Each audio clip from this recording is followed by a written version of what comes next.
Well, in case you guys didn't know, the Toronto Raptors, they suck at basketball. The Raptors are going to lose once again to the Chicago Bulls. They're down 22 right now. There's 8 minutes left. I don't think they're coming back. If the Raptors come back, I will delete my channel. I don't know. They're not coming back, okay? They're down 19, 8 minutes left. It's over. The Raptors, the tank is in full effect. The tank is on. It's tank season. It's fade for Cade season. The Raptors only had 8 players available in this game, which perfectly sums up this entire season. Actually, that is not... Actually, yeah, that is true.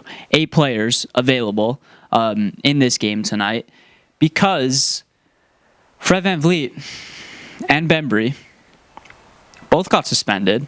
Rodney Hood, he's out with an injury. Jalen Harris is out. Kyle Lowry's been out. So this team literally had 8 players. 8 players. And they did as well as you would expect them to do with 8 players. The Chicago Bulls absolutely dominated. Pretty much this entire game, it felt like. I mean, the first quarter score, it wasn't that bad. They were only up 6 after 1. But the Raptors just couldn't play any defense at all. The defense was atrocious. Absolutely terrible. Like, Zach LaVine coming into this game has not been good since the acquisition of Vucevic. But in this game, he had 11 points in the first quarter. Crazy. Zach LaVine has 13 assists right now. 13 assists and 15 points. Vooch, 20 points. And then you look at their bench scoring as well. 13 from Daniel Tice, 18 from Markkanen, 15 from Kobe White. Insane, bro. Insane. Defense was absolutely atrocious, as well as the offense. There was stretches where the Raptors would go like 4 minutes, 5 minutes, 6 minutes without scoring, it seemed like, at points. Especially in that first quarter. There was a 4-minute stretch in that first quarter where they went without scoring a single point. And the Raptors actually had a decent lead early in this game. I think they were up 9 in the first quarter at one point. They got out to a 6-0 start. But yeah, they just went into one of their classic droughts where they can't get anything going, where OG thinks just attacking the rim and driving, putting his head down and not even like doing a move. Like that OG the past couple games has been really bad, and he was really bad this game as well. 4 for 16 as of right now, 2 for 8 from 3. The 3-point shooting I'm fine with, or I'm not fine with, but that's not the big problem because that's going to come around. He's just not been open, knocking down his threes. But the problem has been his layups, bro. This dude cannot finish at the rim, it seems like, at all these past couple games. Every time he takes it in the paint, it seems like it's being stripped by someone. And he's just like, he got blocked multiple times today, got the ball stolen, it felt like, a bunch of times. And he's really struggled. 4 for 16, 11 points still, but just the efficiency was not there at all. Gary Trent has been very inconsistent. We saw after those 3 games? I think it was 3 games. I mean, he had the game against Golden State where he was great, the game against Detroit before that, and then he had the game winner against Washington. Even in the game against Washington, he didn't shoot the ball very well, and he hasn't been shooting the ball very well these past couple games at all. 2 for 14 tonight for Gary Trent, 1 for 7 from 3, 6 points. I hope this isn't something that continues moving forward. I hope at least when he's on his lows that he's not 2 for 14. I hope he's not 2 for 14 that bad. Because right now he seems pretty inconsistent. We've seen flashes of him being great and him knocking down his shots and just being efficient. But these past 3 games pretty much, he hasn't been that. So I hope this isn't a thing going forward where he's just super inconsistent. Kind of like a Terrence Ross type player that the Raptors had a couple years back, a flamethrower. So I hope Gary Trent doesn't turn into that. I got confidence in hoping him that he won't, but he needs to be better. Malachi Flynn as well, 3 points, 2 rebounds, 6 assists, got his first career start tonight. So shout out to Malachi Flynn for getting his first career start, but didn't shoot the ball great. I mean, he did a pretty good job playmaking, running the offense, was getting into the paint pretty frequently and kicking out and finding open guys. And how many turnovers did he have? Only 2 turnovers, 6 assists, but his shots just weren't falling. That's just something he's going to have to get better at. He's going to have to get better finishing in the paint, taking smarter shots, and knocking down his threes, because his three-point shooting has been garbage this year. It just hasn't really come around for him. He's shooting 23% this year from 3, which we know. I mean, I hope that Malachi Flynn can improve upon that next season, or hopefully at the end of this season. But yeah, this was really just the Pascal Siakam and Chris Boucher show.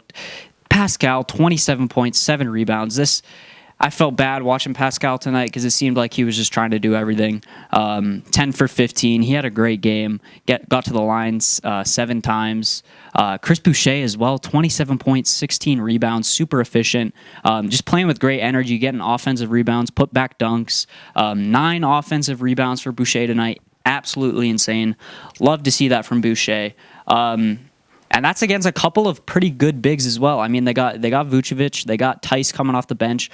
While those guys aren't the most athletic guys, they're still experienced players. They're still pretty decent rebounders, so doing that against them is pretty impressive for Chris Boucher. Obviously, he can use his quickness against them, and just, I mean, his slim build. He kind of got exposed a couple times on the defensive end with his weight disadvantage, but offensively, getting those offensive rebounds. And just getting around them and just being quicker than them really helped him tonight. So shout out to Boucher. Him and Pascal were really the only bright spots of tonight's game. And yeah, down 16, 7 minutes left. It's not looking very likely. There's been so many games this year where I just filmed these episodes early because the Raptors have been in a lot of blowout games where they are just down a lot and there's not much hope that they are going to come back. And tonight is one of those games, especially with the depleted roster that this team has right now. There's been rumors of Khem Birch coming to Toronto. If you guys don't know who Khem Birch is, he's the former big man for the Orlando Magic. I mean, he's not anything special. He's not like he would just really be a solid role player, bench player. But what he does provide is some rebounding, and the Raptors need to take all the rebounding that they can get. I feel like this team has too many wings, too many guards, so any big man that they can get, I feel like will help at this point. Obviously, the playoffs are looking pretty non-existent right now. I mean, you're going to be 20 and 32 after this game. It's just, yeah, it's not looking good. Hopefully the Raptors don't come back on this.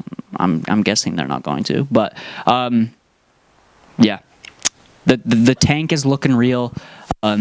Cade Cunningham, Jalen Suggs, who else? I don't know anyone else, but yeah, Khem Birch, that's an interesting name as a guy that could come to Toronto. We'll see what happens there. Is he going to make an immediate impact and get this team to the playoffs? Probably not. But in terms of rebounding, in terms of defense, he can help a little bit. I mean, he's younger than Baines. He's certainly quicker than Baines. So he's probably going to be a little bit better defensively than Baines if we get him, obviously. But he's not. It's not like it's going to make a huge difference or anything. This team looks like they're not going to make the playoffs, which I'm completely fine with. I want a high draft pick because I think this team, with a high draft pick, will be able to run it back next year. Can we just look at the assist numbers, by the way? The Raptors, as of right now, the Raptors have 13 assists to the Bulls' 33. The team stats for this game look absolutely insane. The Raptors are shooting 24% from 3 to the Bulls' 40%, 41% from the field to the Bulls' 59%. That difference is insane. And the assists is, as well. Losing the assist, that stat by 30, that's crazy, bro. That's crazy. This team just offensively, man.